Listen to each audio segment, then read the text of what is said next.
السلام عليكم ورحمة الله وبركاته. الحمد لله نحمده ونستعينه ونستغفره ونؤمن به ونتوكل عليه ونعوذ بالله من شرور أنفسنا ومن سيئات أعمالنا.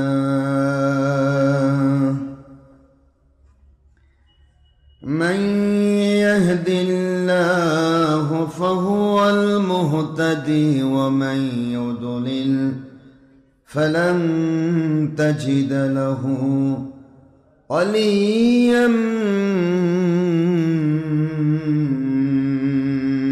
مرشدا.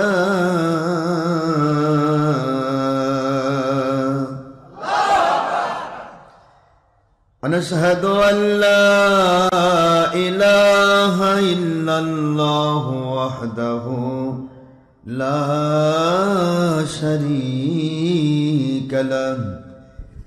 ونشهد أن سيدنا وسندنا وحبيبنا ومولانا محمدا عبده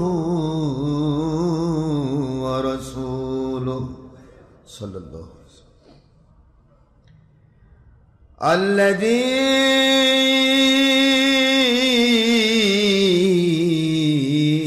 أرسله بالحق شاهدا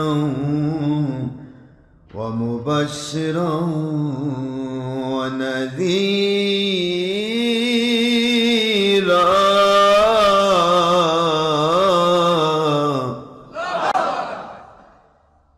وداعيا إلى الله بإذنه وسراجا وشمسا ونورا وقمرا منيرا.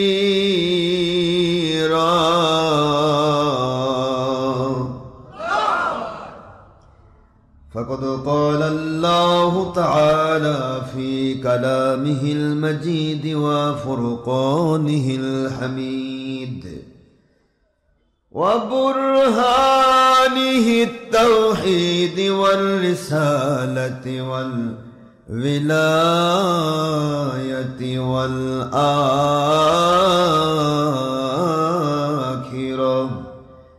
أعوذ بالله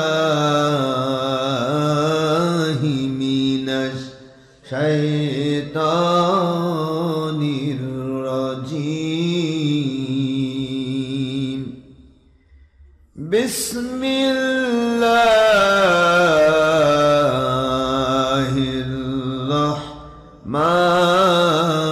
الرحمن الرحيم. إن الله وملائكته يصلون على النبي يا أيها الذين آمنوا صلوا عليه وسلموا تسليما. اللهم صل على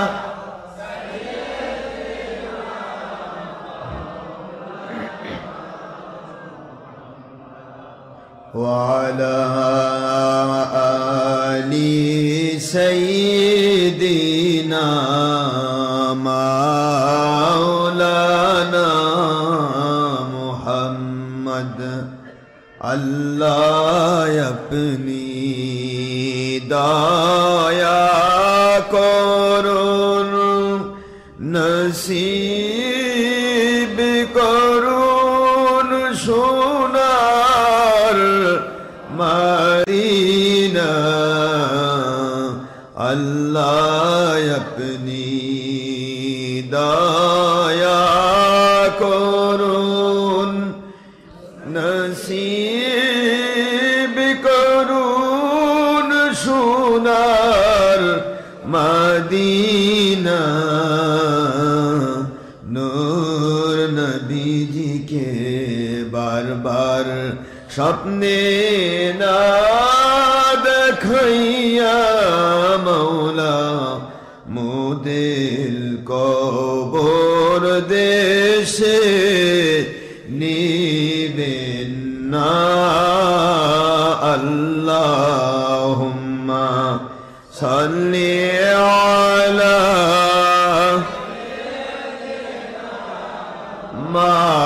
मौलाना मुहम्मद व अला आलि सय्यिदिना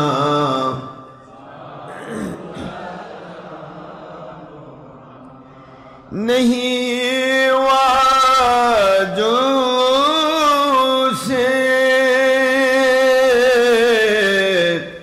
नहीं बयानों से नहीं वाजो से नहीं बयानों से कुरान सुन कहीं दिल पैदा होता हूँ कुरान सुन कहीं ईमान पैदा होता हूँ हक्कानी ओलियों की नजरों से अल्लाहुम्मा सय्यिदिना मौलाना मुहम्मद व अला आलि सय्यिदिना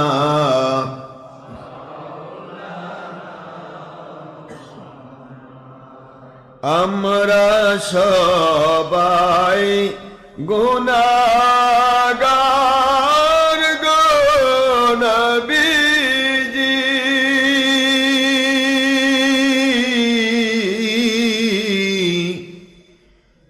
তাই তো আপনারে চিনলাম না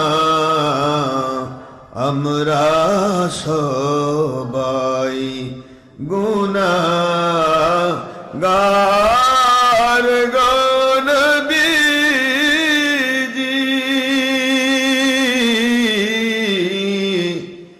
दुनियाओ दलेर स्वार्थी आपनाके चिनलाम ना সেই অপরাধে রোজ হাসরে সেই অপরাধে বিপদের দিনে আমাদেরকে ভুলবেন না আল্লাহুম্মা সাল্লি আলা সাইয়্যিদিনা মাওলানা মুহাম্মদ ওয়া আলা আলি সাইয়্যিদিনা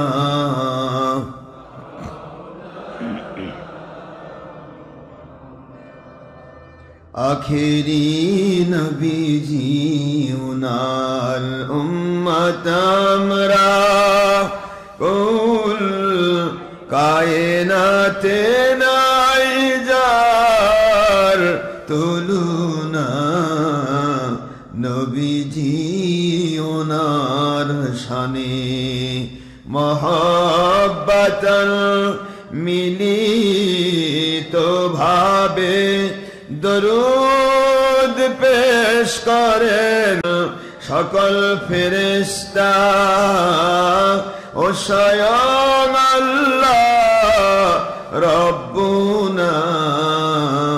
সূরা আহজাবের 56তম আয়াত। কুরআন খুলে দেখো না। আল্লাহুম্মা সাল্লি আলা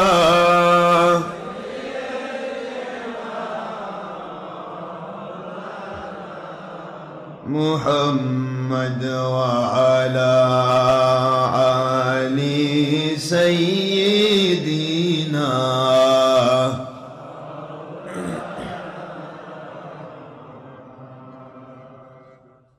মুআজ্জাজ মুহতারাম, প্রিয় সম্মানিত উপস্থিতি, মুসলমান মুমিন মুত্তাকি, মহান আল্লাহ রাব্বুল আলামিন ওনার প্রিয় বান্দাগণ, আখির নবী দু জাহানের বাদশাহ সৈয়দুল কাওনাইন, সৃষ্টির শ্রেষ্ঠ, সকল মাখলুকাতের শ্রেষ্ঠ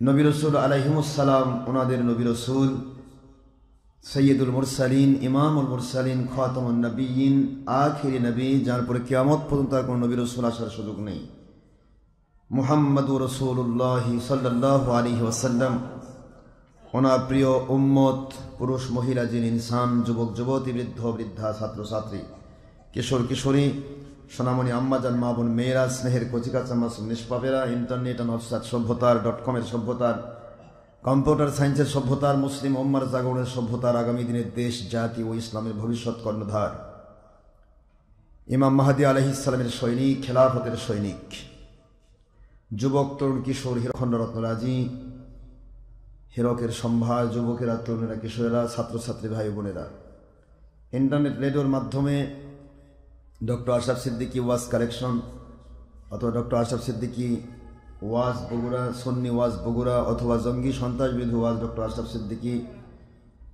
বিভিন্ন চ্যানেল, ফেসবুক ও ইউটিউব চ্যানেল থেকে, যারা বাংলা সহ পৃথিবীর বিভিন্ন দেশ থেকে, বাংলার বিভিন্ন ডিস্ট্রিক্ট থেকে, থানা থেকে, যারা আল্লাহর সন্তুষ্টির জন্য, আমরা তো কিছু দিতে পারবো না, শুধু আল্লাহর সন্তুষ্টির আশায় ভিডিও লাইভ শোনা বাদ দিয়ে অডিও লাইভে বসে থাকেন, আমি সমস্ত হাজার হাজার লাখো জনতাকে, সবাইকে আমার দোয়ার ভিতরে শরিক করছি। মহান আল্লাহ আমাদের এই স্যাক্রিফাইস, আমাদের এই কোরবানি, আমাদের এই ত্যাগ ও তিতিক্ষার পরাকাষ্ঠা,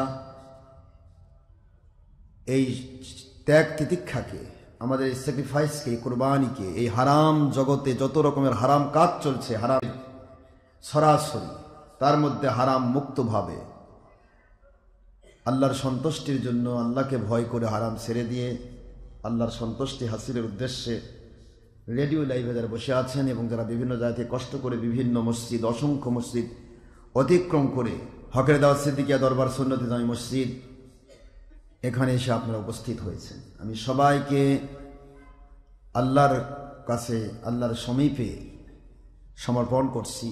মহান আল্লাহ সবাইকে জান্নাতি মানুষের কবুল করুন। যারা বিপদ নিয়ে এসেছেন আল্লাহ পাক বিপদ মুক্তি দান করুন। যারা অসুস্থতা নিয়ে এসেছেন আল্লাহ পাক তাদেরকে সুস্থতা দান করুন। যারা বিভিন্ন রকমের সমস্যা নিয়ে এসেছেন আল্লাহ তাদেরকে সমাধান দিয়ে দিন। আল্লাহ পাক আমাদেরকে আল্লাহর সন্তুষ্টিপূর্ণ মুমিন মুসলমান হিসেবে কবুল করুন। বেনামাজি এসেছেন আল্লাহ পাক নামাজি হিসেবে কবুল করুন। বাতিল ফেরকা এসেছেন হক ফেরকা হিসেবে কবুল করুন। সবচাইতে বড় কথা, আমরা আল্লাহর সন্তুষ্টি পেতে চাই। দুনিয়াতে যে কয়েকদিন আমরা এসেছি, এই কয়েকদিনের মুসাফির, এই মুসাফির হালতটা, এটা যেন মনে না হয় যে আমি এই মুসাফির খানায় থেকে যাব, মুসাফির খানায় আমার সব না। মুসাফির খানায় সব নয়। মুসাফির খানায় মানুষ থাকে শুধুমাত্র সফরের হালতটা, তার স্থায়ী একটা বাসস্থান আছে না নেই? লাস্ট ডেস্টিনেশন, স্থায়ী বাসস্থান, সেটার নাম হলো জান্নাতুল ফিরদৌস। এ সব হাম মুসাফির हैं, কবর আখের ঠিকানা। এ সব হাম মুসাফির কবর আখের ঠিকানা कोई आगे रवाना है कोई पीछे रवाना कोई आगे रवाना है कोई पीछे रवाना। এ দুনিয়া হলো মুসাফির খানা। আমরা মুসাফির হয়ে এসেছি। কেউ মুসাফির খানা থেকে আগে চলে যাব, কেউ পরে চলে যাব। যেতেই হবে, ছাড়তেই হবে। পৃথিবীর এমন কেউ নেই এই পৃথিবী আঁকড়ে ধরে থাকবে। মহান আল্লাহ আমাদেরকে সেই আখিরাতের ঠিকানায় যাওয়ার পূর্ণ প্রস্তুতি নেওয়ার তৌফিক দান করুন। শুকরগুজার হচ্ছে রব্বুল আলামিনের দরবারে। সবার জন্য দোয়া করেছি আমি, বাংলার বিরোধী দল, সরকারি দল, সর্বস্তরের প্রশাসন, বিচার বিভাগের কর্মচারী, কর্মকর্তাবৃন্দ, আমাদের সম্মানিত শ্রমিক, মজুর, কৃষক, চাকরিজীবী, ব্যবসায়ী, জনপ্রতিনিধি, ডাক্তার, ইঞ্জিনিয়ার, ছাত্র, শিক্ষক, আইনজীবী, সর্বস্তরের মানুষ। মহান আল্লাহ পাক রব্বুল আলামিন আমাদের সবাইকে যেন আল্লাহর সন্তুষ্টিপূর্ণ খাঁটি ইসলাম, জেনুইন ইসলাম যেভাবে মানলে আল্লাহ খুশি হন। আল্লাহ পাক তো শতধা বিভক্ত ইসলাম নাজিল করেননি, করেছেন? আল্লাহ পাক কি শতধা বিভক্ত ইসলাম নাজিল করেছেন? একটা ইসলাম আল্লাহ দিয়েছেন আখি নবীর উপর। হেরা গুহায় তখন কি এরকম বিভিন্নমুখী দলমুখী ইসলাম দিয়েছিলেন? একটা দল, ওই দলটার নাম হলো আখরি নবী মুহাম্মদ সাল্লাল্লাহু আলাইহি ওয়াসাল্লাম এবং আল্লাহ পাকের গোলাম। আল্লাহর সন্তুষ্টির জন্য যারা ইসলাম মানবে সেটাই হবে মূল ইসলাম মানা। আর দল, পেট, দুনিয়ার স্বার্থ, হারাম হালাল উলট পালট, এই ইসলাম শুধুমাত্র দুনিয়ার স্বার্থের ইসলাম। আমরা আল্লাহর স্বার্থে ইসলাম মানতে চাই, ঠিক না বাবার আমার? কার স্বার্থে? নবীজির স্বার্থে, আল্লাহর স্বার্থে। সঠিক ইসলাম, যে ইসলাম সাহাবায়ে কেরাম মেনেছিলেন। সাহাবায়ে কেরামের জিন্দেগিতে কোনো প্রকার পৃথকীকরণ ছিল না, সকলে একটাই, তাদের প্ল্যান ছিল আল্লাহকে খুশি করা, নবীজিকে খুশি করা। যারা বলছেন আমাদের প্ল্যান কি থাকবে? আমাদের প্ল্যানটা কি থাকবে? আমি যে ধর্মের দল করি সেই দলটা খুশি করা, না আল্লাহকে খুশি করা? তো আল্লাহকে খুশি করার চিন্তা করলেই তো দল আর থাকে না, সব একদল হয়ে যায়। কথা বলেন না? আল্লাহর খুশির জন্য যদি ইসলাম হয় তাহলে সেটাতে কোনো দলাদলি থাকবে? কমপ্লিট একটা দল হয়ে যায়। সবারই একটাই চিন্তা, কি করে আল্লাহকে সন্তুষ্ট করব। কিন্তু আপনি আল্লাহর সন্তুষ্টির জন্য কথা বলবেন, দেখবেন যে যারা দলের কারণে 2 নম্বরই করতেছে এরা বলবে যে আমাদের বিরোধী। আসলে কি আমরা কারো বিরোধী? আল্লাহ রাসূলের সন্তুষ্টি থেকে আপনি দূরে সরে গেছেন দুনিয়ার স্বার্থে। আমরা আল্লাহর সন্তুষ্টির কথা বলতেছি, যার কারণে আপনার বিরোধী মনে হচ্ছে। আপনি আপনার দুনিয়ার স্বার্থ বন্ধ করে আল্লাহর সন্তুষ্টির জন্য নিজেকে তৈরি করেন, দেখেন আমাদেরটা আপনাকে আসল মনে হবে। আসল ইসলামে কোনো স্বার্থবাদ নেই। আল্লাহকে সন্তুষ্ট করবেন, দুনিয়াতে কি দরকার আপনার, আমার মালিক আপনাকে সিস্টেম করেই দিবেন ইনশাআল্লাহ। বলেন দুনিয়াতে কি দরকার, সব আল্লাহ দিতে পারেন না? ক্ষমতা আল্লাহর নাই? তিনি সিস্টেম করবেন, তিনি ওসিলা বাতলাবেন, কোন ওসিলায় কে খাবার পাবে, কোন ওসিলায় কে চাকরি পাবে, কোন ওসিলায় কে ব্যবসা করবে, কোন ওসিলায় কে কি করবে, সব আমার মালিক সিস্টেম করে দিবেন। সুবহানাল্লাহ। খালি খুশি করুন কাকে?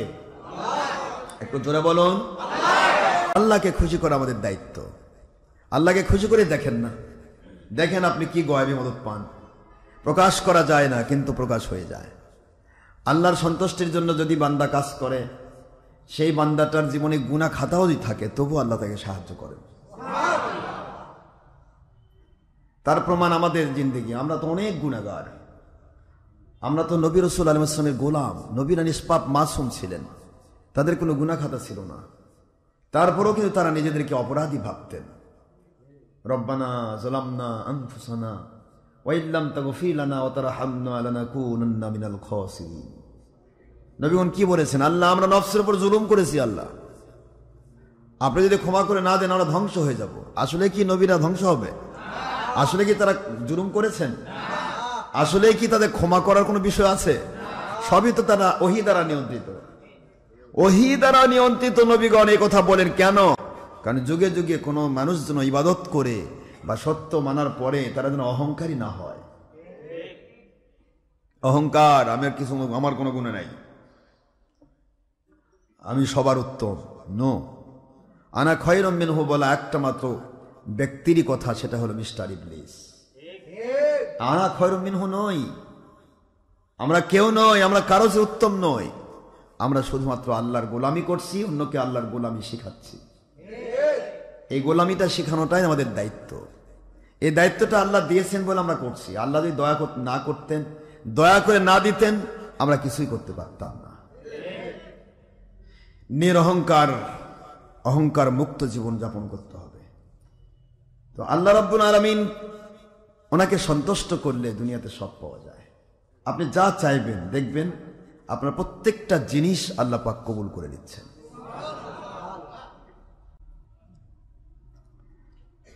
গত জুমার দিন কত বৃষ্টি ছিল, সারাটা দিনই বৃষ্টি। আপনারা অনেকে আসতে পারেননি সেদিন, অনেকে এসেছেন কষ্ট করে, তবুও মসজিদ ভরে গিয়েছে, আলহামদুলিল্লাহ। কিন্তু কষ্ট করে এসেছেন, বৃষ্টি সারাদিন হলো, মসজিদের মধ্যে কোনো সমস্যা নেই। মাঠে তো আর মাহফিল হওয়ার সম্ভাবনা নেই। আমাদের মাহফিল গত জুমাতে ছিল হয়তো 57তম বার্ষিক মাহফিল, আমাদের মাহফিল যেটা ছিল আমাদের দরবার শরীফে। তো দরবার শরীফ টাঙ্গাইলে মাহফিলে গেলাম আমরা, সারাদিন বৃষ্টি হচ্ছে, বৃষ্টি চলছে, ওখানেও বৃষ্টি হয়েছে, মাঠে তারা জায়গা দিতে পারেন নাই, মাঠ ভিজে গেছে। আমরা আল্লাহর দয়ায় শুধুমাত্র এইটুকু বলেছি যে আল্লাহর দয়ায় আমরা টাঙ্গাইলে পৌঁছবো, বৃষ্টি বন্ধ হবে। আমরা কিন্তু যমুনা ব্রিজও পার হলাম, বৃষ্টিও বন্ধ হয়ে গেল। ওই যে বৃষ্টি বন্ধ হলো, ফজর পর্যন্ত আর কোনো বৃষ্টি পড়লো না। ফজর পর্যন্ত কিন্তু মাহফিল আমাদের ঠিকই হলো, আলহামদুলিল্লাহ বলে। এটা আল্লাহর দয়া নয়? আল্লাহ পাক তো বান্দাকে এভাবে দয়া করবেন, ঠিক না বা ঠিক? আমরা যেখানেই যাব শুধুমাত্র আল্লাহকে খুশি করার চেষ্টা করব, যেটা মঙ্গল মালিক সেটাই করবেন।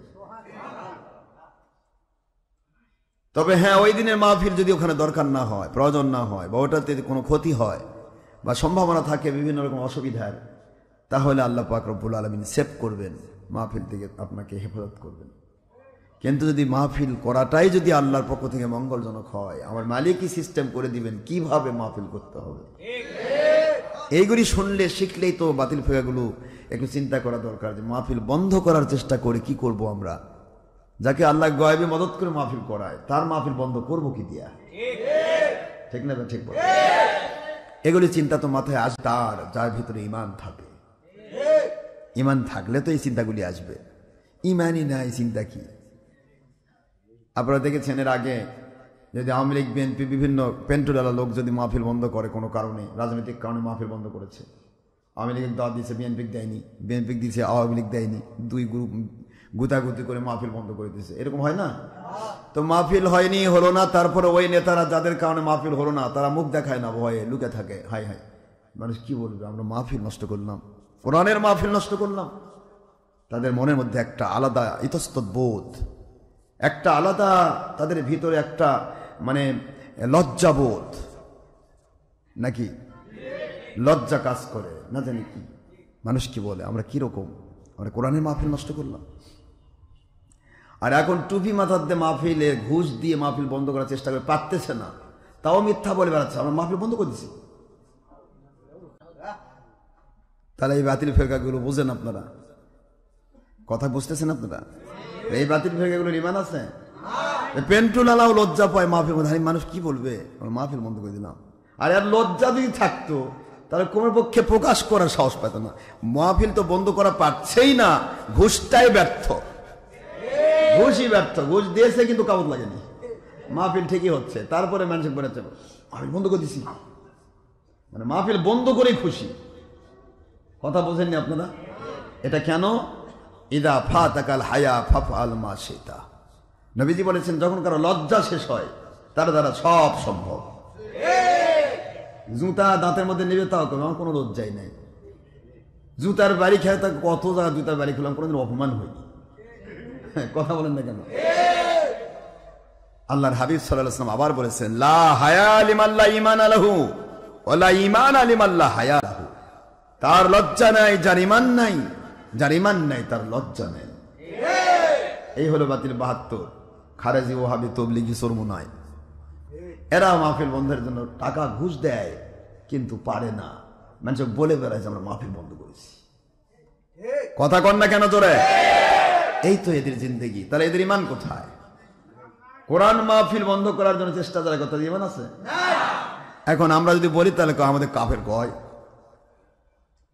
আমাদের কাফের গুলো চরমুনাই কাফের, তবলিগি কাফের, কাওমি খারেজি কাফের, হুজুর কাফের কইছে সবার। আমি কাফের কব কেন ভাইজান? আপনি তো কোরআনের মাহফিল বন্ধের জন্য ঘুষ দিয়ে বেড়াচ্ছেন। ঘুষ এমনি দেওয়াই তো হারাম। আর রাশিয়ার মুরতাশি কেলাহুমা ফিন্নার, দুনিয়াবি কোনো কাজে কেউ ঘুষ দেয় তাহলে তো সে ব্যক্তি জাহান্নামী হয়, এবং সে তার গুনাহ কমের পক্ষে 70 বার মায়ের সাথে জেনা করার সমান। নাউজুবিল্লাহ বলবেন না? আপনি তো এই কামগুলি করছেন, আমি বলবো কেন? وقال الذين كفروا لا تسمعوا لهذا القرآن والغوا فيه لعلكم تغلبون।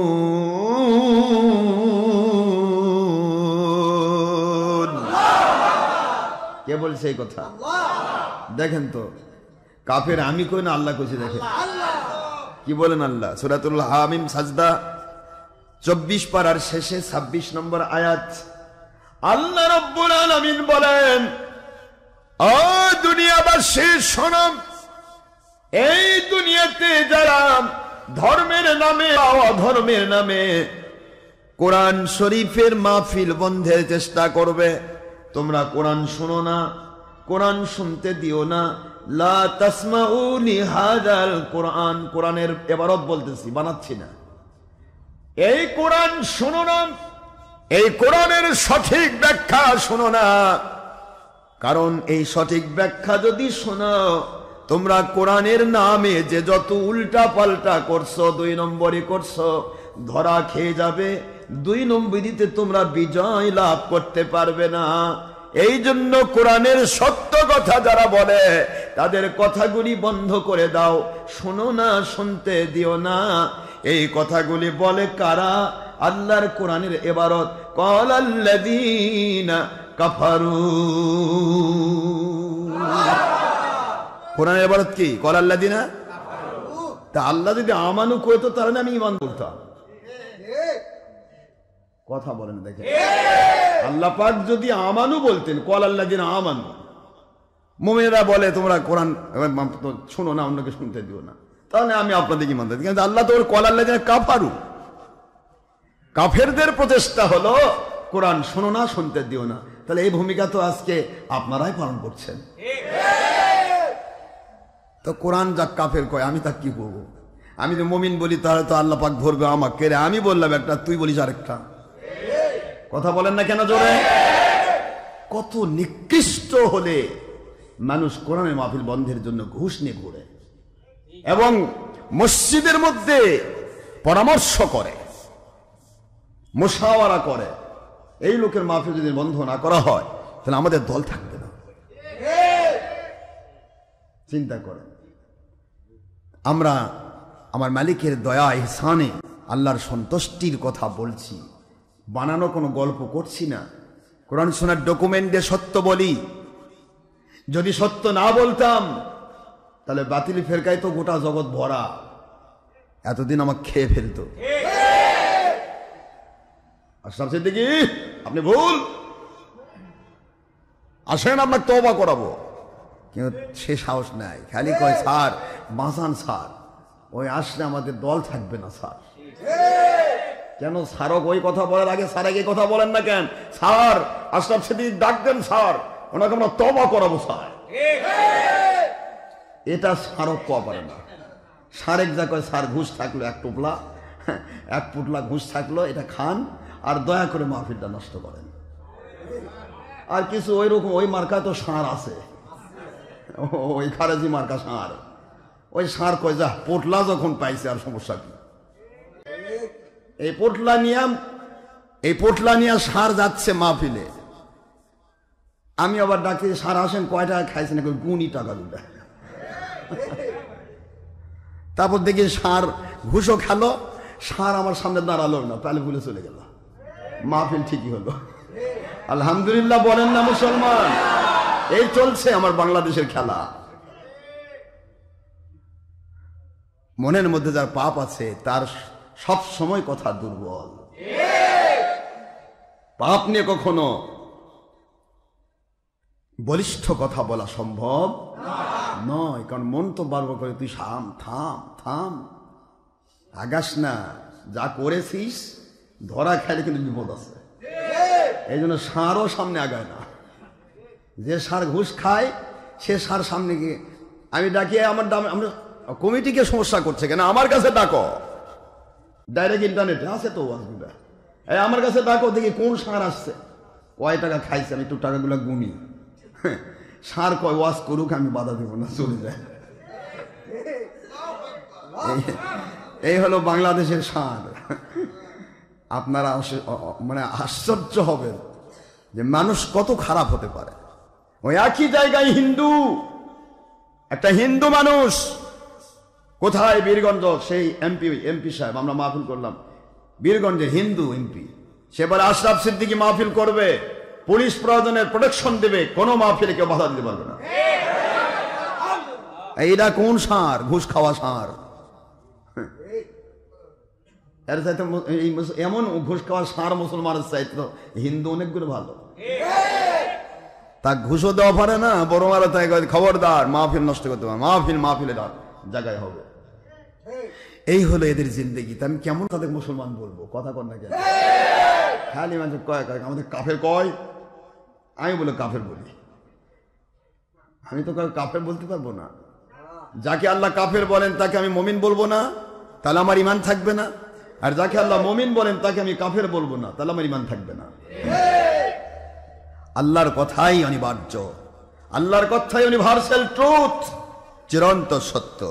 أقال الذين كفروا لا تسمعوا لهذا القرآن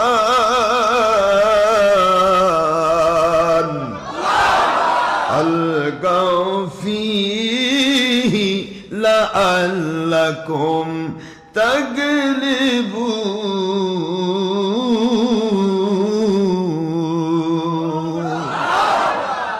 আমার মালিক কি কোন? মালিক এমন কোন কথা নাই যা বলেন না, মনে কেমন নাজিল হচ্ছে কথাগুলো। এমন কোন কথা আমার মালিক বলেননি যেটা নাই, মনে কেমন নাজিল হচ্ছে সিচুয়েশন অনুসারে।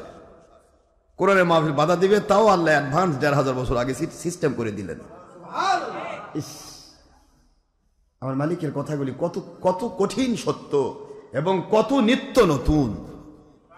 আমার মালিক বলেন লা তাবদীলা লিকালিমাতিল্লাহ, সূরা ইউনূসের ৬৪ নম্বর আয়াত। আমার কথার কোনো পরিবর্তন নাই, আমি যা বলেছি সব কিয়ামত পর্যন্ত নিত্য নতুন। এর মধ্যে কোনো পরিবর্তন করতে হবে না, সংযোজন নেই, বিয়োজন নেই, সংকোচন নেই, সম্প্রসারণ নেই, কোন রকম পরিবর্তন নেই, পরিবর্ধন নেই। সবকিছু যা বলেছি তাই ঠিক এবং কিয়ামত পর্যন্ত নিত্য নতুন। তোমাদের কাছে কিয়ামত পর্যন্ত ভবিষ্যৎ, আর আমি আল্লাহর কাছে সবই বর্তমান। সুবহানাল্লাহ বলেন না জোরে? মালিকের কাছে কোনো ভবিষ্যৎ আছে? অতীত আছে বোধহয়, কথা বলেন না কেন?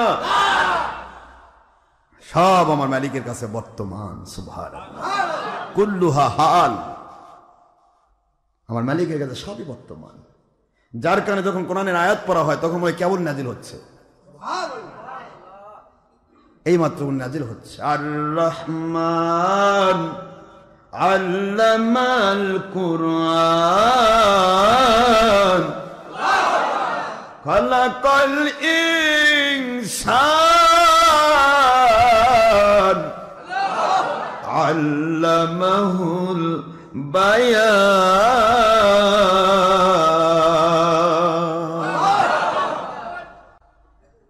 দেখেন প্রত্যেকটা লাস্টে নুন, যেখানে আল্লাহ বা দিয়েছেন পারে বা।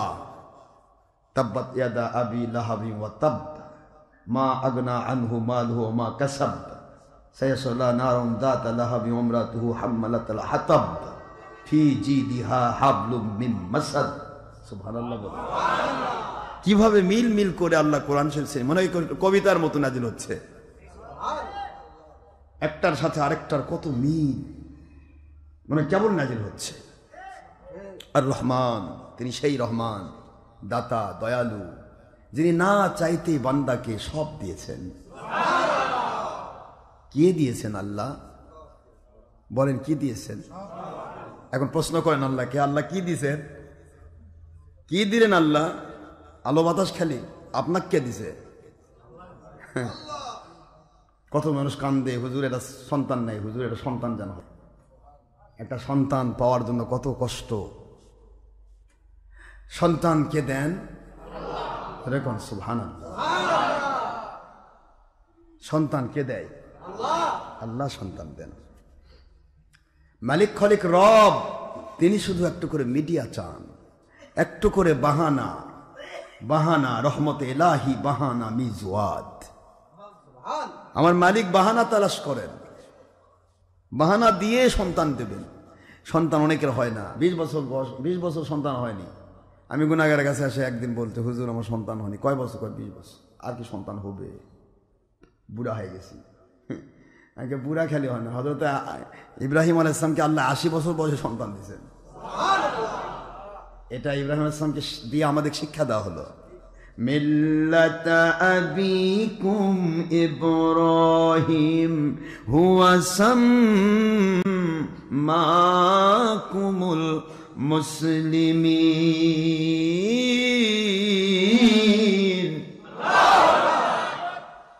তোমাদের আব্বা ইব্রাহিম আলাইহিস সালাম,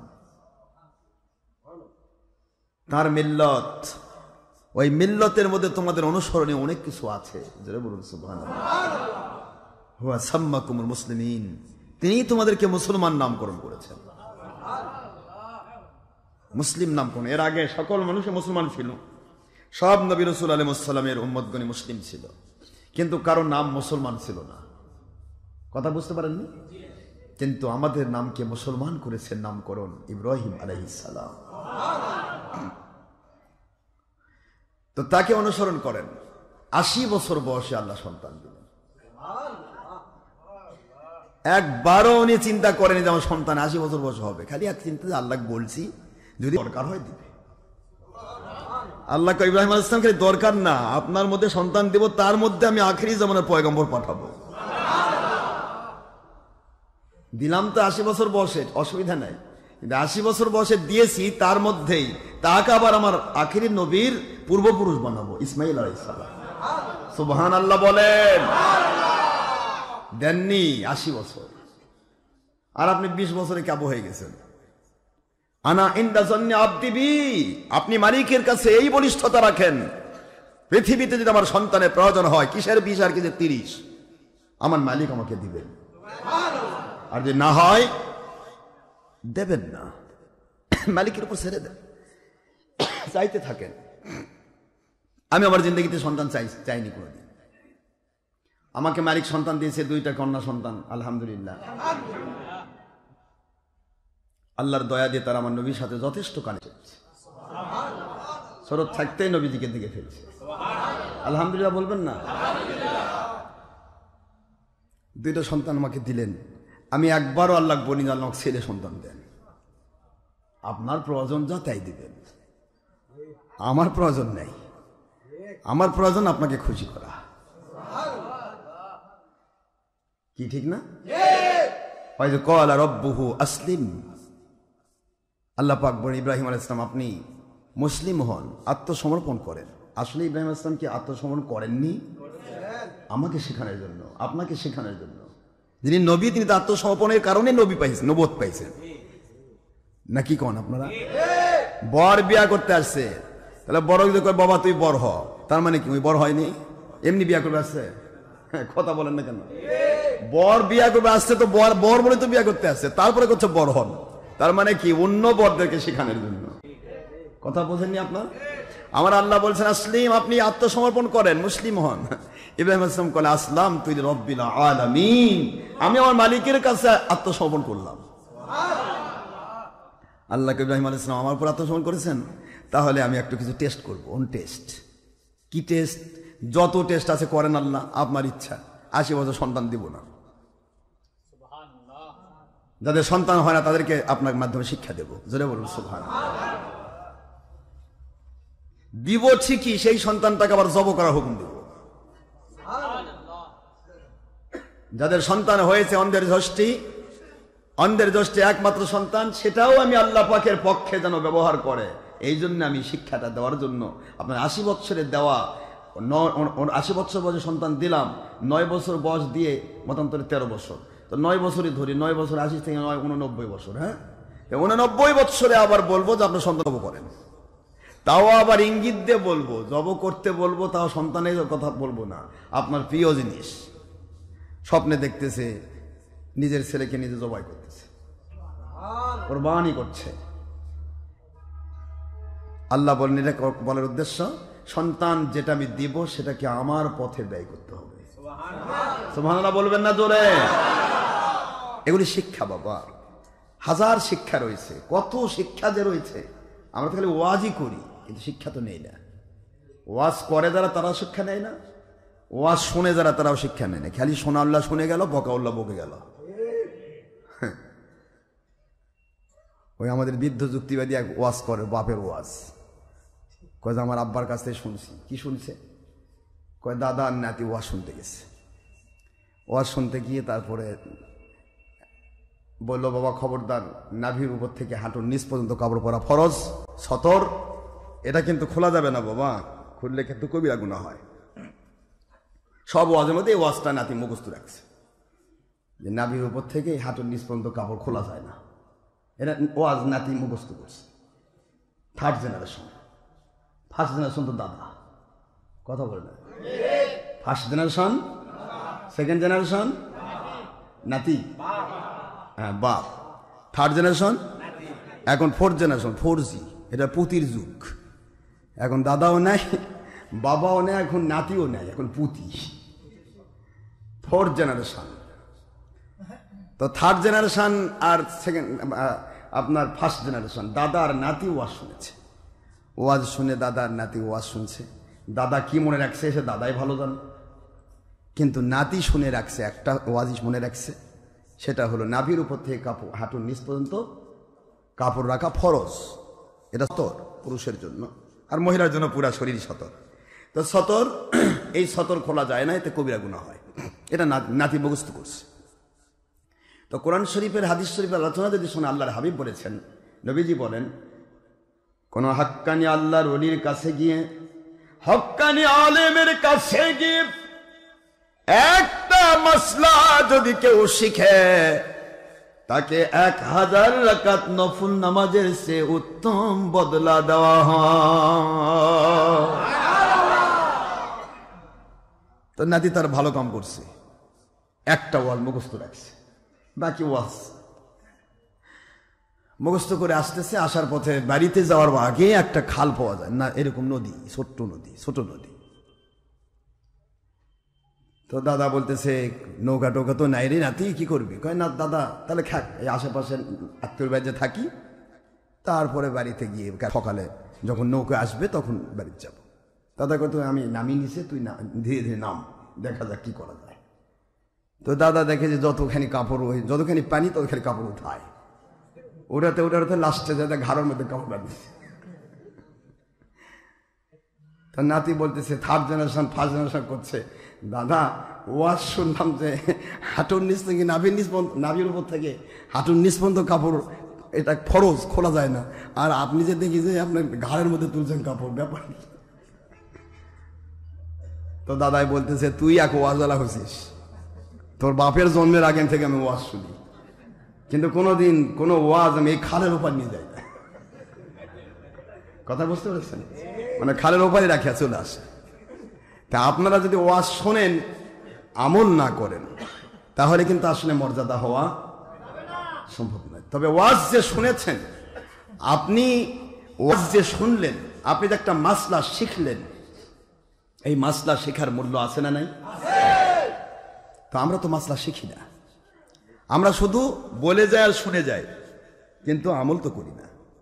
ইব্রাহিম আলাইহিস সালাতু ওয়াস সালাম তিনি কত শিক্ষা দিলেন আল্লাহর পক্ষ থেকে আমাদেরকে, আমরা কিন্তু শিখলাম না। 20 বছরের সন্তান হয়নি, তার কারণে হোপলেস, আমার আর সন্তান হবে না, আল্লাহ দিবে না, মেজাজটা খারাপ। শেষ পর্যন্ত অনেকে নামাজ ভালো একটা নিয়ামত পাইনি, নামাজ পড়ে না। আল্লাহ আমার কথা শোনে, আমি আল্লাহর কথা শুনবো কেন? আল্লাহ আপনার কথা শুনবে কি? আল্লাহর গোলাম নাকি আপনার? না, আপনি আল্লাহর গোলাম। গোলামের কাজ মালিকের কাছে দায়বদ্ধ হওয়া। মালিক যদি বলে আগুনে ঝাঁপ দে, মুহূর্তের মধ্যে সে ঝাঁপ দেবে। আর এই আগুনে ঝাঁপ দেওয়াটা হবে তার জান্নাতে ঝাঁপ দেওয়া।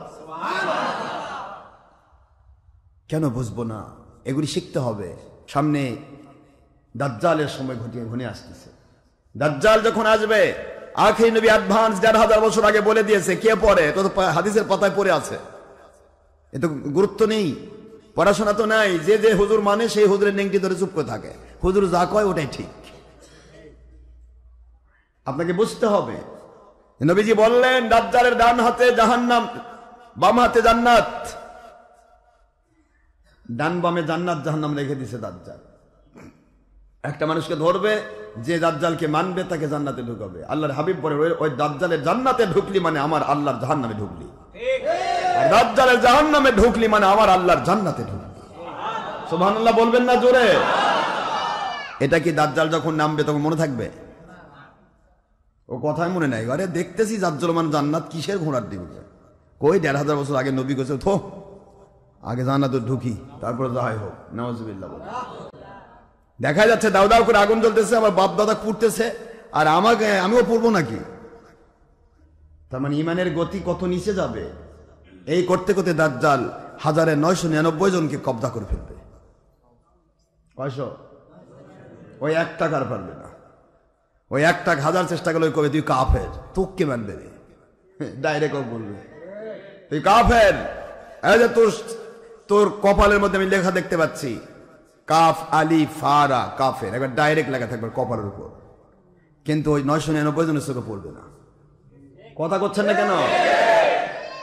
999 জনের চোখে, কিন্তু একজনের চোখে পড়বে। ওই একজন হলো মুমিন, আর এই সব কটা হলো মুমিন নামে কাফের। কাফের চিনতে পারবে না বর্তমান সময়, তাই বাতিল ফেরকা চিনতে পারবে না। সব হক, সব ভালো, হুজুর সবার বিরুদ্ধে কয় সব ভালো, নামাজ পড়ে না, রোজা রাখে না, নামাজ রোজার কথা কয় না, খালি মিরাজের কথা কয়। কে রে? কাদিয়ানি তো নামাজের কথা কয়, তো কাদিয়ানি কাফের কোষ কেন? কাদিয়ানি শিয়া কত দিন যাচ্ছে, আপনি বুঝবেন না, চিনবেন না, শুনবেন না। শুধুমাত্র গোয়ার তুমি করবেন, গোয়ার তুমি তো মূল্য নেই। কল হাতুম বুরহানাকুম ইন কুনতুম সাদিকিন।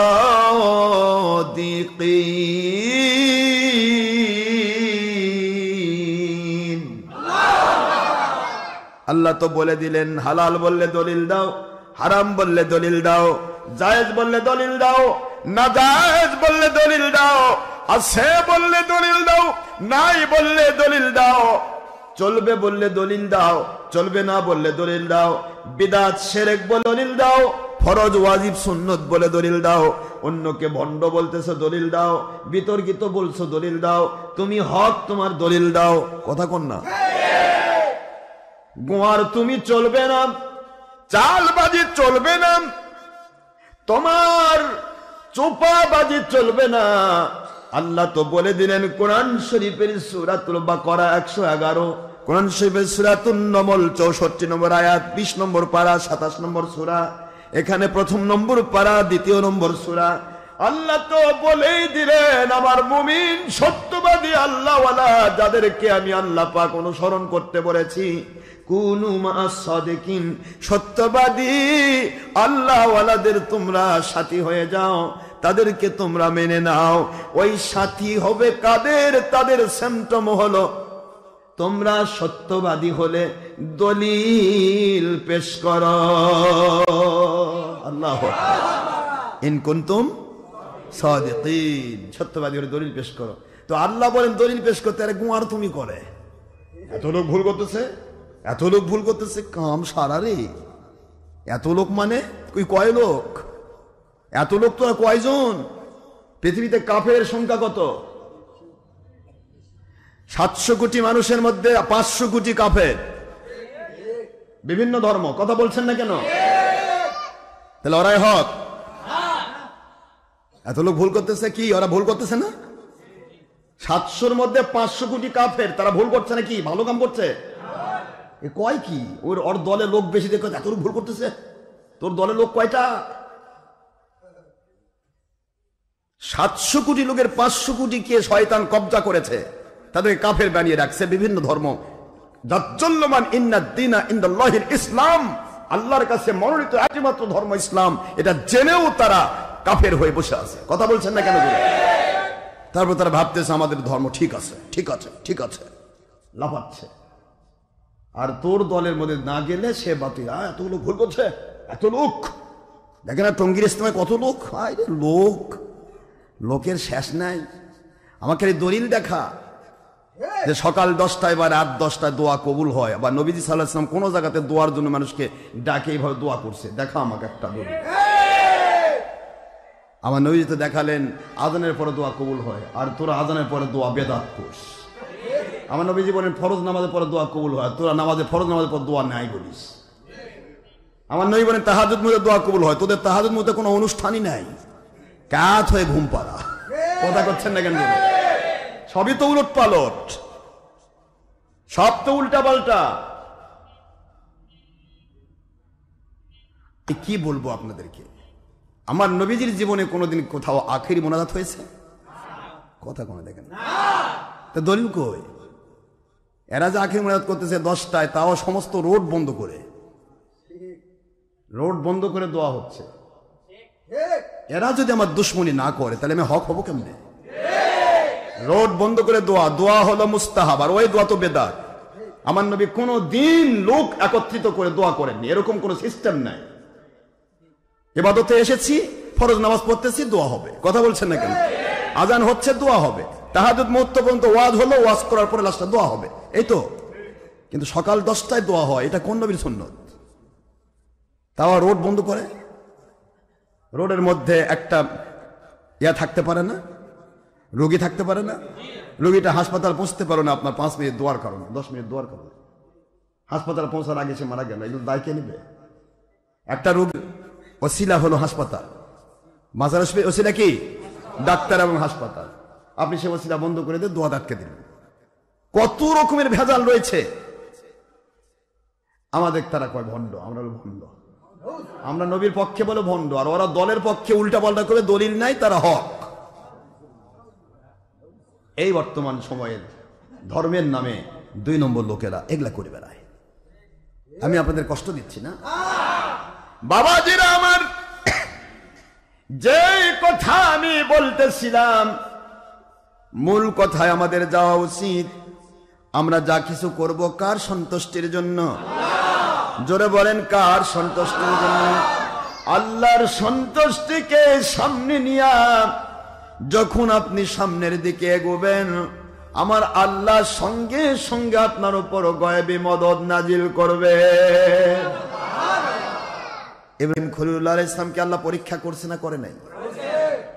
আমাদেরকে তো পরীক্ষা করতে পারে,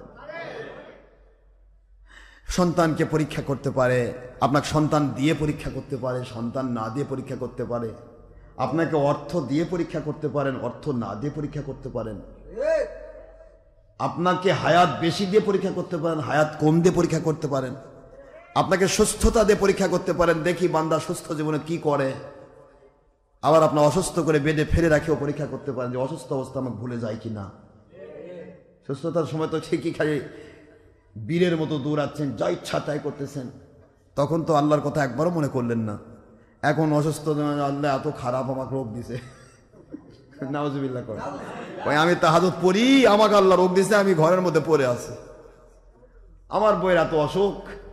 আল্লাহ কই এটাই তো আমার পরীক্ষা, তুই রাগ হইছিস, খেপিস নাকি আমার প্রতি সন্তুষ্ট হোস, আমি দুইটাই দেখতে চাই। এই দেখাটাই তো আমার দায়িত্ব, তুই কি করিস দেখি। বান্দা যখন খুশি হয় যে আল্লাহ যা দিছেন আমার গুনার কারণেই তো দিছেন, আমি তো মেলা গুনাহ করছি, যত গুনাহ করছি আল্লাহ ধ্বংস হয়ে যাওয়ার কথা, তো রোগত পড়ে থাকার তো কথা, ধ্বংস হয়ে যাওয়ার কথা, আপনি তো বাঁচে রাখছেন, এই তো আমার অনেক বড় পাওয়া। আল্লাহ আমার গুনাহগুলো মাফ করে দেন, এই বিপদ থেকে বাঁচান। এই কথা যখন আল্লাহ আমাকে হয়ে বলে, আল্লাহ রহমতের ফেরেশতা কয় দেখছিস, দেখ দেখ ওকে আমি বেডের মধ্যে ফেলে রাখলাম, ওই কি কয় আমার শুকরিয়া করতে, যা ওর গুনাহ মাফ করলাম, ওর জন্য জান্নাত বরাদ্দ করলাম, ওর এই বিপদ থেকে মুক্তি দিলাম। পরীক্ষা তো তাঁর পক্ষ থেকে হবে, পরীক্ষা তো মালিকের পক্ষ থেকে।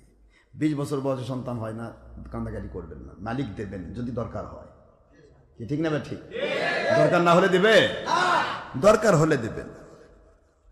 আমাদের কাছে 20 বছর একজন আসলেন, আল্লাহ রহমত, আমরা শুধু বললাম যে দেখি যদি দরকার হয় মালিকের তো দেবে, দিলাম, পানি পড়া দিয়ে দিলাম। 20 বছর পর এখন ওই ব্যক্তি এখন আসছে, 1 বছর পর আসে, কয় হুজুর একটা নাম দেন। আগে কেন, কি হলো, কি হলো সন্তান? কয় হুজুর সন্তান হয়ে গেছে। সন্তান হয়ে গেছে, দিছেন কে? সুবহানাল্লাহ। রহমতে এলাহি বাহানা মিজওয়াদ, আল্লাহর রহমত বাহানা তালাশ করে, কিছুই না। শুধু কোন বাহানায় কাকে করবেন, তোমার এর ক্লোজ হয়ে আছে, দেখি কোথা থেকে কি হয়। আমার মালিক শুধুমাত্র ওসিলা, ওয়াবতাগু ইলাইহিল ওয়াসিলা। হে মুমিনেরা, তোমরা আল্লাহকে পাওয়ার জন্য, আল্লাহর রহমত পাওয়ার জন্য, বরকত পাওয়ার জন্য ওসিলা তালাশ করো। সূরাতুল মায়েদার 35 নম্বর আয়াত। আল্লাহ বলে যে মুমিনদেরকে তোমরা ওসিলা তালাশ করো, ওসিলাই আমি আল্লাহ পাক সব দিয়ে দিই। ইব্রাহিম খলিলুল্লাহ আলাইহিস সালাতু ওয়াস সালামকে আল্লাহ দিয়েছি, সবই দিয়েছি। এগুলা শিক্ষা আমাদেরকে নিতে হবে, ঠিক না? ঠিক। হিন্দু মানুষ তারাও যদি বিশ্বাস করে আল্লাহ তাদেরকে দিয়ে দেন। হিন্দু যদি বিশ্বাস করে, অনেক হিন্দু দেখেন অলি প্রিয় আছে, আছে না? অলির মাজারে যায় খালি সেজদা মারে, কারণ ওরা দেবতাকে সেজদা করে, অলিকেও তার দেবতা মনে করে, সেজদা দিয়ে দিচ্ছে। কেন দেয়? ওই পায়ে দেখে দেয়। আমাদের কোনো মানুষকে সেজদা দেওয়া জায়েজ নেই, হারাম। আল্লাহ ছাড়া কাউকে সেজদা দেওয়া কি হারাম, শিরক। কিন্তু হিন্দু দিকে তা আছে, হিন্দুরা যেটা বড় দেখে থেকে সেজদা দেয়, বড় গাছ দেখলে তাকে সেজদা মারে, সাপ দেখে সেজদা মারে, যেটাকে সেজদা মারে, ভালো দেখে মানে বড় শক্তিশালী কিছু দেখলে সেজদা মারে, সেটা তাদের ধর্মের বিষয়। কিন্তু আমাদের ধর্মে আমরা কাউকে এক আল্লাহ ছাড়া কাউকে সেজদা করতে, তবে কদম বসি জায়েজ রয়েছে, কদম বসি করা, কদমে পা চুমা দেওয়া, চুমু আর সেজদা এক নয়। চুমু দেওয়া জায়েজ, কিন্তু সেজদা দেওয়া কি হারাম, শিরক। তো এই ধরনের বহুত লোক দেখা যায় আজমির শরীফে গিয়ে, হিন্দুরা তারা ঢাক ঢোল বাজাচ্ছে, অলির দরবারে গিয়ে ঢাক ঢোল বাজাচ্ছে। এটা মুসলমান বাজার, কে বাজাচ্ছে? হিন্দু। ওদের ইয়াতে পূজা আছে, ওরা পূজা করতেছে, আমাদের এত বড় একটা জিনিস দিছে, আমরা মহা খুশি হয়েছি, মহা খুশি হয়ে ঢোল বাজাচ্ছে। কিন্তু আপনিও ঢোল বাজাবেন? ওখান থেকে দেখে আসে দুইজন, কয় যে একজন কয় ফতোয়া নেয়, কয় যে ঢোলক বাজা যায় না হতো তাহলে ওখানে বাজায় কেন? আর আরেক দল ফতোয়া দেয় মাজার মানে ভণ্ডামি, দেখ ঢোলক বাজাচ্ছে, দুটাই বাতিল হয়ে গেল। আর ঢোলটা বাজাচ্ছে কে দেখ, সেজদা দিচ্ছে কে তার দেখ। মাজারে গিয়ে সেজদা করতেছে হিন্দু, তুই এখন যদি কোন মুসলমান মাজার পূজা করে তাহলে হলো? মুসলমান মাজার পূজা করে? মুসলমান মাজার মানে সেজদা করার জায়গা নাকি জিয়ারত করার জায়গা? মাজার শব্দের অর্থ জিয়ারত করার জায়গা। মুসলমান মাজারকে চিনে জিয়ারতের স্থান হিসেবে, মুসলমান তো সেজদার স্থান হিসেবে মাজার চেনে না। মুসলমান মসজিদকে সেজদার স্থান হিসেবে চেনে। মসজিদ শব্দের অর্থই হলো সেজদা করার জায়গা। আর তাকে আপনারা বানাচ্ছেন টান টোবলার গুদাম, পেঁয়াজ রসুন আদা, নাই কোনো বাধা, যতবারও খাও আর ধর্মের নামে হও গাধা। এখন ইসলামের নামে তো গাধামি করতেছি আমরা। মসজিদ আল্লাহর ঘর, সেজদা করে জায়গা, সেটা যায় কি করছে? আর ওই মাজার নিয়ে আসবে, মাজার নিয়ে আসে বাড়ে গেছে। এই ধরনের মানুষগুলি জীবনে কোনোদিন মাজার জিয়ারত করে না, জিয়ারত কি তারা পূজা মনে করে। সি সি সি, মাজার জিয়ারত জিয়ারতের সাথে মাজারের সম্পর্ক। আমার নবীজি খাস সুন্নতের অন্তর্ভুক্ত, তিনি মাজার শরীফ জিয়ারত করেছেন। সুবহানাল্লাহ। বাবাজিরা আমার, আমি আপনাদের খেদমতে আরজ করব, আল্লাহ রাব্বুল আলামিন শুধু বাহানা তালাশ করেন। এর প্রথম প্রমাণ হলো হযরত আব্দুল কাদের জিলানী রহমতুল্লাহ আলাইহি। আপনার যদি সন্তান আল্লাহ দিতে চান, প্রয়োজন বোধ করেন আমার মালিক শুধু আপনার অন্তরটা দেখবেন আপনি কি করছেন, কিন্তু প্রয়োজন সাপেক্ষে আমার মালিক আপনাকে সন্তান দিয়ে দিবে। ঠিক না ভাই? ঠিক না? দেবে না? মহিউদ্দিন আরবি রহমতুল্লাহ আলাইহির আব্বাজান গেলেন হযরতে আল্লাহর ওলির কাছে। কষ্ট হচ্ছে আপনাদের? আব্দুল কাদের জিলানী রহমতুল্লাহ আলাইহির কাছে গিয়ে বলে, হুজুর আমার একটা সন্তান নাই হুজুর, 70-80 বছর বয়স হয়ে গেল, সন্তান তো হলো না। সরাসরি আল্লাহর কাছে এলকা, আল্লাহর সাথে ডাইরেক্ট আব্দুল কাদের জিলানী রহমতুল্লাহ আলাইহি ইলহামের মাধ্যমে কথা বলছে, মালিক এই লোকটার সন্তান নেই, আল্লাহ দেন না এর সন্তান। কি ওলিরা বলে পারে না? এ রাম ছাগলেরা কয় যে ওলিরা কিছু দেওয়া পারে না। ওলি কি দেওয়া পারে? তাই নবী দেওয়া পারে না? কত বদ আকিদা আজকের যুগের 2 নম্বরে ওয়াহাবি মুর্শিদের। ওয়াহাবিবাদ সব কয়টা, যত বাতিল 72 সব কয়টা ওয়াহাবি মতবাদ অন্তরের মধ্যে পোষণ করে। নাম ভিন্ন কিন্তু রসুনের পাশা এক জায়গায়। বাতিল 72 সব কয়টা ওয়াহাবি মতবাদ, ওলিয়া উলিয়ার বিরোধী, নবীর বিরোধী, সাহাবীর বিরোধী, খালি দল আর পেট পূজানি। কয় মাজার পূজারি, মাজার পূজারি, ওলিয়া উলিয়া দেখো মাজার পূজারি, ওরা যে পেট পূজারি তার কয় না। পেট পূজারি, দল পূজারি, নফসের গোলাম পূজারি, নফস পূজারি তা বলে না, খালি কয় মাজার পূজারি, বেদাতি। এই বেদাতি ফতোয়া যারা দেয় এরাই কিন্তু ওয়াহাবি। আমি ওদিনে বলছিলাম এটা, হুজুর আপনার কথায় তো অনেক বেদাতের গন্ধ পাওয়া যায়, আপনাদের কথা তো ওয়াহাবি মতবাদের গন্ধ পাওয়া যায়। তাই কাহা ওয়াহাবি মতবাদের গন্ধ যার মধ্যে আছে সে তো ওলিয়া উলিয়াকে বেদাতি মনে করবে, এটাই স্বাভাবিক। সূর্যকে কোনোদিন রাতের অন্ধকার ভালোবাসবে এটা আমরা কখনো মনে করি না। বাতিল 72 কখনো হককে ভালোবাসবে এটা কোনোদিন আমরা আশা করি না। বাতিল 72 অন্ধকার, সে আলোকে কি করে গ্রহণ করবে? আলো আসলেই তো আর ভিতরের সব ফাঁস হয়ে যাবে। কথা করছেন নাকি? রাতের অন্ধকার চোর চুরি করে কি মজা করে, যে মাত্র সূর্য উঠে যায় চোর কয় যে সারা ভণ্ড সূর্যটা উঠলো, আমার চুরিটা বন্ধ হয়ে গেল, ডাকাতি বন্ধ হলো, জেনাকার কাবার জেনাটা বন্ধ হয়ে গেল। মানুষ দেখবে এখন সব লাইনে অন্ধকার বন্ধ যদি সূর্য উঠে যায়। কথা করছেন না কেন? হকের সূর্য কোন আল্লাহর ওলি যদি আমার আল্লাহ জমিনে পাঠিয়ে দেন, সকল বাতিল ফেরকার সুরেরা ভয় পায়। এখন তো আমাদের সেক্টরে ধরা পড়বে।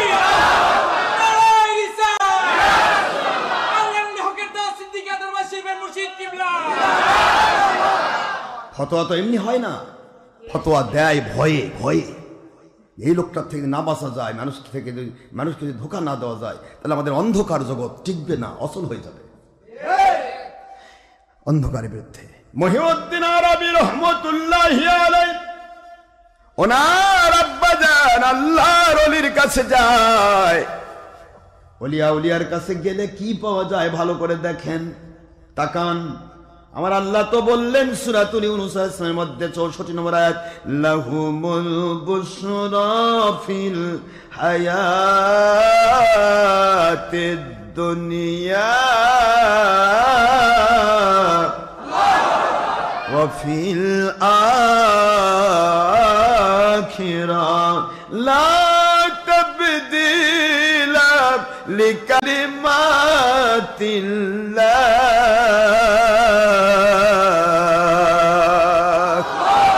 যালিকা হুয়াল ফাওজুল আযীম।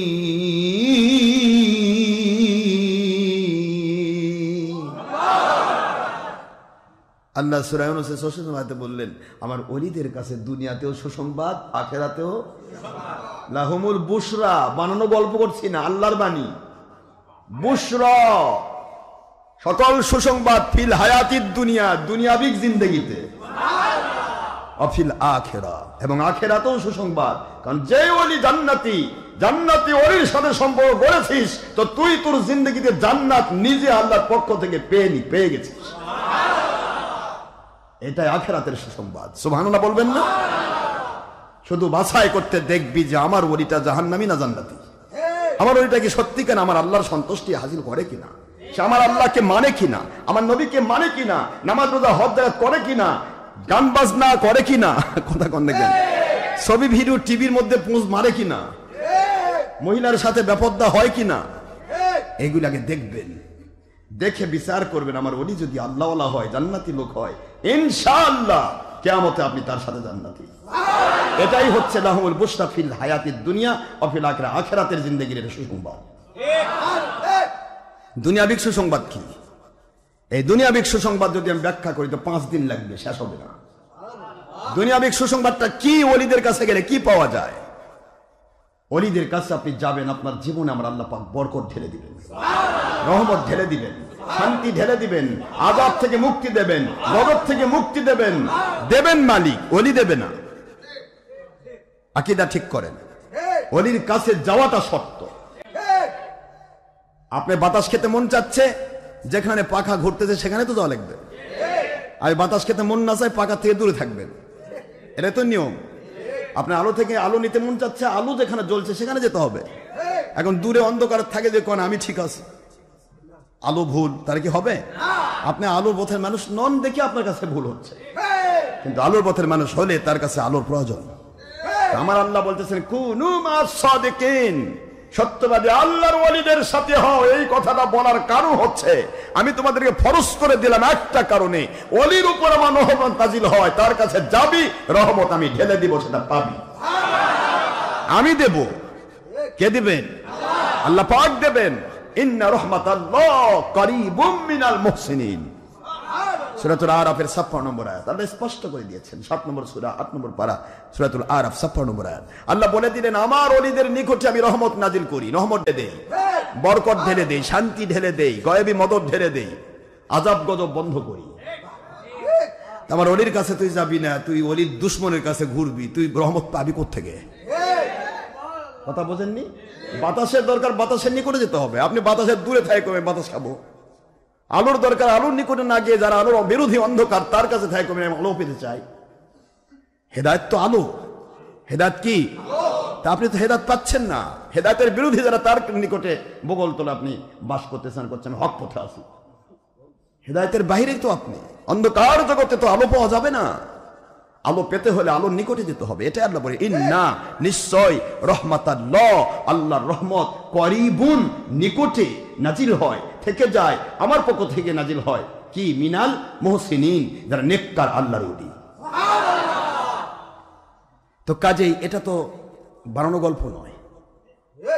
মহিউদ্দিন আরবি রাহমাতুল্লাহ আলাইহির আব্বাজানকে সামনে রেখে আল্লাহর ওলি হযরতে আব্দুল কাদের জিলানী রহমতুল্লাহ আলাইহি মালিকের কুদরতের দিকে তাকায় বলে, মালিক, এই মানুষটির সন্তান নাই, বয়স শেষ হয়ে গেল, একটা সন্তান দিন আমার আল্লাহ।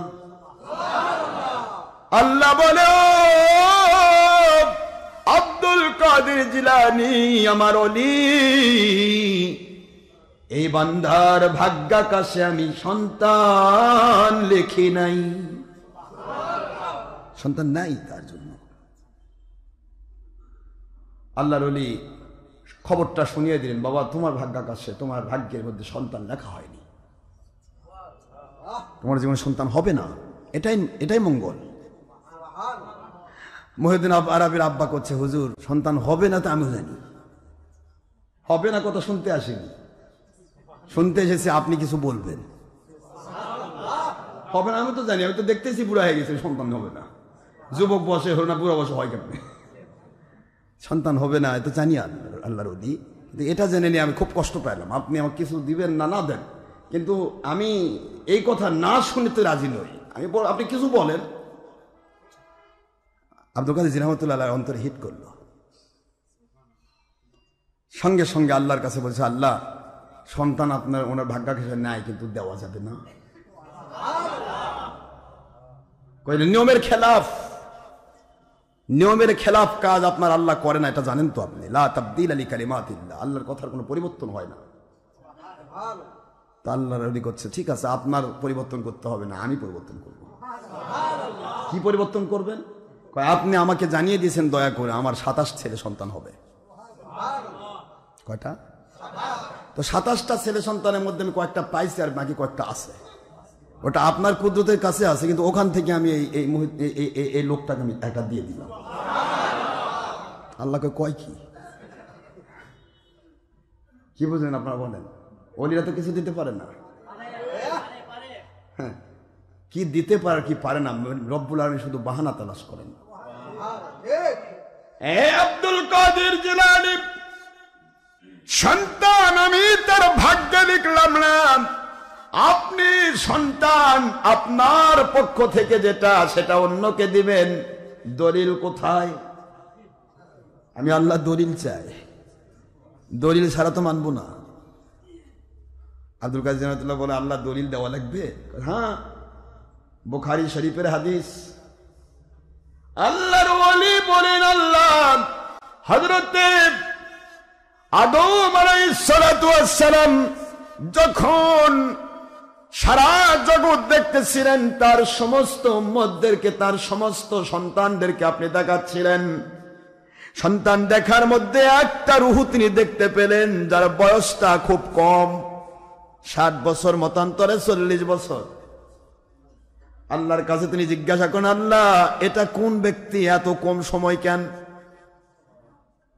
কয় যে এটা দাউদ আলাইহিস সালাম, একজন নবী, এবং আপনার সন্তানদের মধ্যে একজন ছেলে দাউদ। আল্লাহ রাব্বুল আলামিন আমার বয়স কত, আপনার জন্য 1000 বছর হায়াত লেখা হয়েছে। আব্দুল কাদের জিলানী রাহমাতুল্লাহ বলেন, রব্বুল আলামিন দলিল পেয়ে গেছি। কি পেয়েছি? দলিল পেয়ে গেছি। হাতু বুরহানাকুম ইন কুনতুম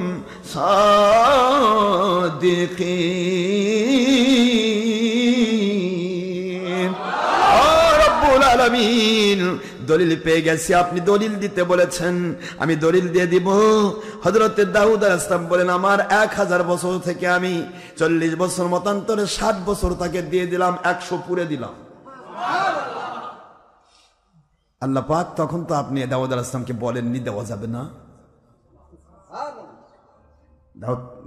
তখন তো আপনি আদম আলাইহিস সালামকে বলেননি যে দাউদকে সময় দেওয়া যাবে না, হায়াত মউত রেজেক দরুদ আমার হাতে, এটা আমি যাক দেই তাই পাই। কিন্তু আপনি তো তখন নিষেধ করেননি, আদম আলাইহিস সালাম দিয়ে দিলেন। ঠিক নির্দিষ্ট 960 বছর বয়স যখন হয়ে গেল, তো 40 বছর দিয়েছেন, 40 দিয়ে ওনাকে 7 যদি হয় 40 বছর দিয়ে 100 বছর করে দিয়েছেন। 960 বছর যখন ওনার বয়স হয়ে গেল, মালাকুল মউতকে আল্লাহ ঠিকই পাঠালেন। বুখারী হাদিস, সুবহানাল্লাহ বলেন না? মালাকুল মউত এসেছে। দাউদ আলাইহিস সালাম বলেন, আদম আলাইহিস সালাম বলতেছেন যে আমার বয়স তো 1000 বছর, এখন কেবল 160 হলো, 960 হলো। কয়ে আপনি যে 40 বছর দাউদ আলাইহিস সালামকে দিয়েছেন, সুবহানাল্লাহ বলেন না জোরে? দাউদ আলাইহিস সালামকে 40 বছর দিয়েছেন, এটাও কিন্তু আল্লাহর কুদরতের কাছে ফেরেশতাতে লেখা রয়েছে। আদম আলাইহিস সালাতু ওয়াস সালাম বলে, ঠিক আছে আমি মালিকের দিদারে যেতে রাজি। তিনি ঠিক 960 বছর বয়সে মালিকের দিদারে চলে গেলেন। এখন এই যে 40 বছর হযরত আদম আলাইহিস সালাম দাউদ আলাইহিস সালামকে দিলেন, ইনি আদম উনি দাউদ। তা আদম আলাইহিস সালাম দাউদ আলাইহিস সালামকে দিলেন, 40 বছর গ্যারান্টেড হলো, এবং নির্দিষ্ট টাইমে 100 বছর বয়সে হযরতে দাউদ আলাইহিস সালাম ইন্তেকাল করবেন। তো আল্লাহ হায়াত যদি আপনি কাউকে দেন, সেখান থেকে যদি কাউকে কেউ দিতে পারে, তাহলে আপনি সন্তান আমাকে দিয়েছেন, আমি দিতে পারবো না কেন? সুবহানাল্লাহ বলবেন না জোরে? সন্তান তো আমাকে দিয়েছেন মানে কি আর নিবেন? আপনি দিয়েছেন, তো দেওয়া জিনিস আমি দিতে পারবো না কেন? আল্লাহ কয় দলিল কবুল হয়ে গেছে, যান ওনাকে দিয়ে দেন, এবং নামটা রাখবেন মহিউদ্দিন আরাবী। সুবহানাল্লাহ বলবেন না? মহিউদ্দিন শব্দটা আব্দুল কাদের জিলানীর একটা উপাধি, মহিউদ্দিন দিন জিন্দাকারী। তো আপনি দিন জিন্দাকারী, আপনি তার নামটা দিয়ে দেন মহিউদ্দিন আরাবী রহমতুল্লাহ আলাইহি। ছেলে সন্তান আল্লাহর ওলি দিয়ে দিলেন, ওনার নির্দিষ্ট টাইমে সন্তান হয়ে গেল, ওনার নাম রাখা হলো মহিউদ্দিন আরবি রহমতুল্লাহ আলাইহ। বলেন তো ওলিরা কিছু দেওয়া পারে? মালিক যদি কবুল করেন তাহলে সবই হয়, আর মালিক কবুল না করলে কিছুই হয় না। ওলিরা কি দিতে পারে আর পারে না ইতিহাস খোলেন। হযরত মুহিউদ্দিন চিশতি আজমিরি সঞ্জয় রহমতুল্লাহ আলাইহ শুধু হেঁটে হেঁটে গেছেন, হিন্দুস্তানে ঢুকেছেন, হাঁটতে হাঁটতে আজমির পর্যন্ত এসেছেন। এই আজমির পর্যন্ত ওনার সাথে দেখা হয়েছিল 90 লাখ, মতান্তরে 1 কোটি হিন্দুর, 1 কোটি হিন্দুই মুসলমান হয়েছে। সুবহানাল্লাহ জোরে করছেন না দিলে? 1 কোটি হিন্দি মুসলিম। কে রে এটা গেল? ওই মুহাম্মদ সাল্লাল্লাহু আলাইহি ওয়াসাল্লাম সেই ইসলামের একজন ওলি। এই লোক যদি এই হয় তাহলে আমাদের আর হিন্দু ধর্মে থাকা দরকার নেই। কি ফায়স্তাওয়াজ্জু আমার মালিক তার ভিতরে ঢুকিয়ে দিয়েছিলেন। চেহারা দেখে 90 লক্ষ মতান্তরে 1 কোটি হিন্দু মুসলমান হয়ে গেল। লাহুমুল বুশরা ফিল হায়াতিদ দুনিয়া, ওলিদের জন্য শুধু সুসংবাদ। দুনিয়ার যেখানেই যাবেন কোন ওলি দুঃসংবাদ নিয়ে আসেনি, কোন নবী রাসূল যেমন দুঃসংবাদ নিয়ে আসেননি, ওলি আউলিয়াগণ নবী রাসূলের গোলাম তারাও কখনো দুঃসংবাদ নিয়ে আসে না, তারা শুধু সুসংবাদ নিয়ে আসে। তাদের কোনো দুঃসংবাদ নেই, তারা কখনো কোনো মানুষের ক্ষতি করে না, তাদের দ্বারা কেউ ক্ষতিগ্রস্ত হবে না, আযাবগ্রস্ত হবে না, বিপদগ্রস্ত হবে না। এই জন্য আমাদেরকে হিসাব করতে হয় বাবারা, আমরা বুঝবো আল্লাহর সন্তুষ্টিটা বুঝবো। মহিউদ্দিন আরবি রহমতুল্লাহ কে? এত বড় আল্লাহর ওলি কেমন হলেন যে হযরত আব্দুল কাদের জিলানী রহমতুল্লাহ রুহানি সন্তান, তারই সন্তান দেওয়া হলো আরেকজনকে। আমার মালিকের দেওয়া সম্পত্তি আরেকজনকে দেওয়া হলো। আপনাকে 10 বিঘা জমি আপনার বাপ দিছে, আপনি ওখান থেকে 5 বিঘা আরেকজন দিতে পারেন, ক্ষমতা আছে না? নাকি নাই? আমার মালিক দিয়েছেন, সন্তান দিয়ে দিয়েছেন। দেওয়াটা কার? আল্লাহর। মহিউদ্দিন আরবি রহমতুল্লাহ কত বড় মাপের আল্লাহর ওলি ছিলেন। সকল দিক থেকে তিনি সত্যকে প্রাধান্য দিতেন এবং হাদিস, সহিহ হাদিসকে প্রাধান্য দিতেন। তো সহিহ হাদিস সনদগুলি সহিহ দিক থেকে সব হাদিসগুলি তিনি এক জায়গায় করলেন, আর সনদ জয়ীফ এক জায়গায় করলেন। জয়ীফ হাদিসের মধ্যে একটা হাদিস তিনি করলেন, সেটা হলো 70,000 বার কালেমা শরীফ লা ইলাহা ইল্লাল্লাহ মুহাম্মাদুর রাসূলুল্লাহ সাল্লাল্লাহু আলাইহি ওয়াসাল্লাম। এই শব্দটা যদি কেউ 70,000 বার পড়ে কোনো কবরবাসীকে হাদিয়া করে দেয়, ওই কবরবাসীর কবরটা আযাব মাফ হয়ে যায়। এটা জয়ীফ সনদের হাদিস, এটা তিনি আলাদা করলেন। তিনি 70,000 বছর 70,000 বার এই কালেমাটা পড়লেন, কারণ আল্লাহর ওলিরা অযথাই কোনো হাদিসকে বাদ দেন না যতক্ষণ প্র্যাকটিক্যাল না করেছেন। প্র্যাকটিক্যাল করে তারপর দেখবেন যে ঠিক না বে ঠিক। যেহেতু সনদটা জয়ীফ, মতন আল্লাহর নবীর দেওয়া যে হাদিস এটা তো আর জয়ীফ না, এই জন্য এটা তো হযরতে মুহিউদ্দিন আরবি রহমতুল্লাহ আব্দুল কাদের রহমতুল্লাহ যিনি রুহানি সন্তান, ওনারই সন্তান আরেকজনকে দিলেন। তো তিনি এই 70,000 বার কালেমা পড়লেন। এই একইভাবেই ওই যে বুধবার আর রবিবার, বুধবার আর শনিবার নখ কাটে নিষেধ, এটাও একই রকমের হাদিস, জয়ীফ সনদের হাদিস। আজকের মনীষা দেখলে হাদিসকে জয়ীফই বানায়, জালি বানায়, কিন্তু এর ইফেকশন তো জানে না।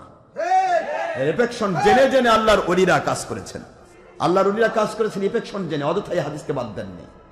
তো বুধবার আর শনিবার নখ কাটলে কুষ্ঠরোগ হতে পারে, উনি জানলেন। জানার পরে তিনি ভাবতেছেন যদি তাই হয় অযথাই হাদিসটা বাদ দেবো কেন, আগে আমল করে দেখি। যে আমল করেছে বুধবার দিন নখ কাটছে, নখ কেটে পরিষ্কার হয়েছে, রাতের বেলা ঘুমের তালার দেখে ওনার গোটা শরীর কুষ্ঠরোগ দিয়ে ভরে গেছে। কুষ্ঠরোগ দিয়ে ভরে গেছে, কান্নাকাটি শুরু হয়ে গেল, আল্লাহর কাছে কাঁদতেছে। এর মধ্যে দেখে হুজুর পাক সাল্লাল্লাহু আলাইহি ওয়াসাল্লাম স্বপ্নের ভিতর তার সামনে হাজির। ইয়া রাসূলুল্লাহ সাল্লাল্লাহু আলাইহি ওয়াসাল্লাম, আমার গোটা শরীর কুষ্ঠরোগ, আমি কেমনি মানুষের কাছে মুখ দেখাবো? আমি কোরআনের হাদিসের কথা বলি। আর মুহিউদ্দিন আরবি রহমতুল্লাহ তিনি ছোটখাটো মানুষ না, তিনি আব্দুল কাদের জিলানী রহমতুল্লাহ ওরসজান জাত, একদম রুহানি সন্তান, তার পাওয়ার আছে না কুদরত থেকে। বলছে আমি কেমনি মানুষ দেখাবো? কয় দেখাবো, মুখ দেখাই। তুমি এই নখ কাটলে কেন বুধবার? কয় আমি তো কাটছি জানার জন্য যে আসলে সই কিনা। এটা করছি এই কারণে যে আমার নবী অবশ্য আমাকে ইন্ডিকেশন দেবেন। সুবহানাল্লাহ। হুজুর বলেন হ্যাঁ তুমি যে হাদিস আমল করেছো এটা সঠিক, আমল করা যাবে না, কারণ এটা সনদটা জয়ীফ, কিন্তু হাদিসটা আমার হাদিস, এটা কাটা যাবে না, সবাইকে বলে দাও। ওই দিন গেলে কিন্তু কুষ্ঠরোগ হতে পারে। হুজুর সাল্লাল্লাহু আলাইহি ওয়াসাল্লাম তার হাত মোবারক তার শরীর মোবারকে দিয়ে দিলেন, মুহূর্তের মধ্যে গোটা শরীরে কুষ্ঠরোগ ধ্বংস হয়ে গেল। ঘুম থেকে জাগ্রত হয়ে দেখে গোটা শরীরের মধ্যে আল্লাহর নবীর সেই, আল্লাহর হাবিবের সেই মেশকো আম্বরে সুঘ্রাণ, গোটা শরীরটা কুষ্ঠরোগ মুক্ত। তখন থেকে তিনি বললেন যে হাদিস শুধুমাত্র জাল আর জয়ীব বললে চলবে না, এই হাদিসের কোনটা হাদিস আর কোনটা নয় এটা নবীজির সাথে স্বীকৃতি করার পজিশন যদি তোমার থাকে তখন তুমি হাদিসকে জাল জয়ীব কও, এর আগে যাবে না। তারপরে তিনি তখন থেকেই এই হাদিসটা সিটিং করলেন। ঠিক এখানে মহিউদ্দিন আরবি রহমতুল্লাহ তিনি ভাবতেছেন যে আমি 70,000 বার কলমা পড়ে আল্লাহর কোনো বান্দার কাছে যদি কবরে পাঠিয়ে দেওয়া হয় তাহলে সে জান্নাতি হয়ে যায়, তার কবর আযাব মাফ হয়ে যায়। এটা সহি সনদ নয়, সনদটা জয়ীফ, কিন্তু জয়ীফ সনদের হাদিস আমি এটা আমল করে দেখি কি হয়। আমল করে তো একটা ফায়দা পাবোই। যদি ভুল হয় নবীজি ইন্ডিকেশন করবেন, সুবহানাল্লাহ, আর যদি সঠিক হয় তাহলে মর্যাদা পাবো। 70,000 বার কলমা তিনি পড়ে নিলেন, আর কলমা থাকলে সেখানে রাসূল সাল্লাল্লাহু আলাইহি ওয়াসাল্লাম দুরূদ শরীফ থাকবে। দুরূদ শরীফ সারা পৃথিবীর কোনো আমল কবুল হবে না, মুখস্থ রাখেন। একেবারে নামাজও পড়ে তার মধ্যে দরুদে সালাত আছে না, আসসালামু আলাইকা আইয়ুহান নবী আছে না, নামাজও যদি পড়েন সেটা ফরজ হোক, ওয়াজিব হোক, সুন্নত হোক, যেটাই হোক, এমনকি জানাজাও যদি হয়, দরুদ না থাকলে ওটা কবুল হবে না। এই জন্য দোয়াও যত বড় 5 কোটি লোক দোয়া করেন, দোয়ার মধ্যে দরুদ না থাকলে সে দোয়া হবে না। দোয়া তুলে দিছে ওসিলায় আখিরি নবী যদি না থাকে আপনার দোয়া 500 কোটি মানুষ দোয়া করেন, আল্লাহর কসম দোয়া কবুল হবে না। যদি হতো তাহলে আদম আলাইহিস সালাম 350 বছর কাঁদা লাগতো না। 350 বছর ধরে আদম আলাইহিস সালাম কেঁদেছেন শুধু আমাদের শেখানোর জন্য। নবীরা মুস্তাজাবুদ দাওয়া, নবীদের দোয়া সব সময় কবুল, কিন্তু আমাদের শেখানোর জন্য 350 বছর তিনি রব্বানা যালামনা পড়লেন, কাজ হলো না। যখনই বললেন আল্লাহুম্মা, এই কথাটা যখন বললেন আল্লাহুম্মা গফিরলি বিহাক্কি মুহাম্মদ সাল্লাল্লাহু আলাইহি ওয়াসাল্লাম, মুহাম্মদ সাল্লাল্লাহু আলাইহি ওয়াসাল্লামের ওসিলায় আবার দোয়া কবুল করেন, সঙ্গে সঙ্গে আমার আল্লাহ বলেন আপনার দোয়া কবুল হয়ে গেল। আজকে বাতিল ফেরকার ওয়াজে দোয়ার মধ্যে ওসিলা আছে, এই দোয়া কেমনে কবুল হবে? বরং ওসিলার বিরোধী। আপনি হাজার কথা বলি বাবা, মন খারাপ হবে। তো এখানে মহিউদ্দিন আরবি রহমতুল্লাহি আলাইহি তিনি বলতেছেন যে আমি পড়লাম, পড়ে হাঁটতেছি, রাস্তাতে দেখি যে একটা ছেলে তার মায়ের কবর মুরাকাবা করে সে ওখানে বসে থেকে কাঁদতেছে। ছেলেটা কিন্তু অনেক বড় মাপের ওলি ছাড়া তো কাশফুল কুবুর খাওয়া সম্ভব না। কবরে কি হচ্ছে এই খবরটাকে ওলি পারে, কাশফুল কুবুর কবরের মধ্যে কি ঘটছে এইটা খবর নিয়ে সে কাঁদতেছে। তাকে বলা হলো, বাবা কি ব্যাপার, তুমি কাঁদছো কেন? কয় হুজুর আমি কাশফুল কুবুর করে মানে কিছু আমল আছে, আমল করে কবরের মুরাকাবা করে দেখছি আমার মা জাহান্নামের আগুনে জ্বলছে। তো জাহান্নামের আগুনে জ্বলছে এই কথাটা দেখে আমি কাঁদতেছি। মহিউদ্দিন আরবি রহমতুল্লাহ কিছুই বলে না, চুপ করে থাকলেন, আর মনে মনে ওই 70,000 কলেমা তার মায়ের কবরে বকশিশ করে দিলেন। বললেন যে আমার এই 70,000 কলেমা যে আমি পড়েছি এই কালেমা আমি তার মায়ের কবরে বকশিশ দিলাম। মনে মনে, এই মনে মনে বলার সাথে সাথে আল্লাহর কাছে তো যেতে সময় লাগে বোধ না, 5-10 দিন। যেই মাত্র বলেছেন এর মধ্যেই ছেলেটি হাসা শুরু করেছে, আনন্দে খুশি, আলহামদুলিল্লাহ আলহামদুলিল্লাহ পড়তেছে, আল্লাহু আকবার বলতেছে, আলহামদুলিল্লাহ পড়তেছে, আল্লাহু আকবার বলতেছে। কি ব্যাপার বাবা তুমি এরকম করছো কেন, আলহামদুলিল্লাহ আল্লাহু আকবার বলছো কেন? কই হুজুর আমার আম্মার কবর তো জাহান্নামের আগুনে জ্বলছিল, আমি এখন দেখতে পাচ্ছি আমার মার কবরটা জান্নাতের বাগান হয়ে গেছে। মহিউদ্দিন আরবি রহমাতুল্লাহ আলাইহি বলেন, আমি তো মনে মনে বললাম আমার 70,000 কালেমা ওই ছেলের মায়ের কবরে দেওয়ার জন্য, এটা বলেছি ছেলেটা তো জানে না, শুনে নাই, তাহলে ছেলেটা সঠিক বলেছে। আমার নবীর এই হাদিসটা সনদ জয়ীফ কিন্তু হাদিসটা সহিহ। আমি পড়েছি 70,000 বার কলেমা, ওই কলেমা আমি মনে মনে আরেকজন ছেলের মায়ের কবরে বকশিশ করলাম। আমার মালিক তাৎক্ষণিক কবুল করে নিয়া কবরটাকে জান্নাতের বাগান করে দিলেন। বুঝতে পারলাম ছেলেটির কাশফ সঠিক, আমার হাদিসটাও সহিহ। একসাথে দুইটা জিনিস তিনি সহিহ হিসেবে গ্রহণ করে নিলেন। সুবহানাল্লাহ। তো আমি আপনাদের বলি যে এই যে যারা কয় যে কবরবাসীর জন্য কিছু পাঠান যায় না, কিছু পাঠান যায় না, আরে রাম ছাগল কয় কি পাঠান যায় না মানে? আপনি ওই লোকটা যদি মুমিন হয়, যদি কবরে ঈমান নিয়ে সে কবরে যায় থাকে, যে দোয়ায় পাঠানো হোক সেটা তার কবরে পৌঁছবেই ইনশাআল্লাহ। বলেন তার অ্যাকাউন্টে পৌঁছে যাবে, আর যদি না পৌঁছে তাহলে ওটা ঈমান নিয়ে কবরে যেতে পারেনি। তো যারা কয় কবরে কিছু পাঠানো যায় না, এরা নিজেরাও ইমানদার নয়, যাদের জন্য পাঠাতে চায় ওদের বাপ দাদারা ওরাও ইমানদার নয়, যার কারণে পৌঁছে না। ঠিক না ঠিক বাবার আমার? হ্যাঁ, আল্লাহ আমাদের বোঝার তৌফিক দিন। আমরা সবাই আল্লাহর সন্তুষ্টি পেতে চাই, নবীজির মহব্বত আল্লাহর সন্তুষ্টি নিয়ে যেন আমরা মরতে পারি। কোরআন সুন্নাহ ইজমা কিয়াস সঠিকভাবে মেনে আল্লাহর সন্তুষ্টি হাসিল করে আমরা কবরে যাব। এটা পবিত্র রজবুল হারাম মাস চলছে। রজব মাস অত্যন্ত দামি মাস।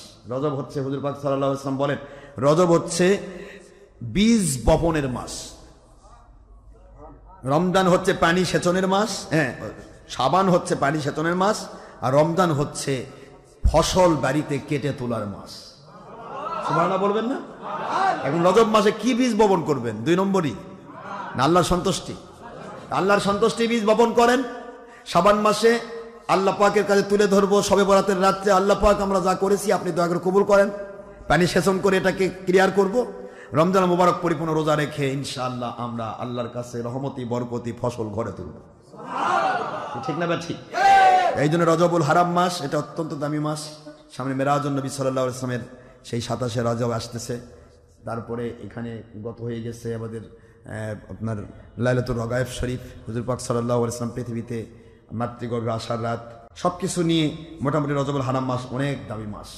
এটা রমজান এবং শাবানের পূর্বাভাস আমাদেরকে স্মরণ করে দিচ্ছে। এই 3টি মাসের খবর হিসাব মোটামুটি সবাই রাখে, রজব, শাবান আর রমজান।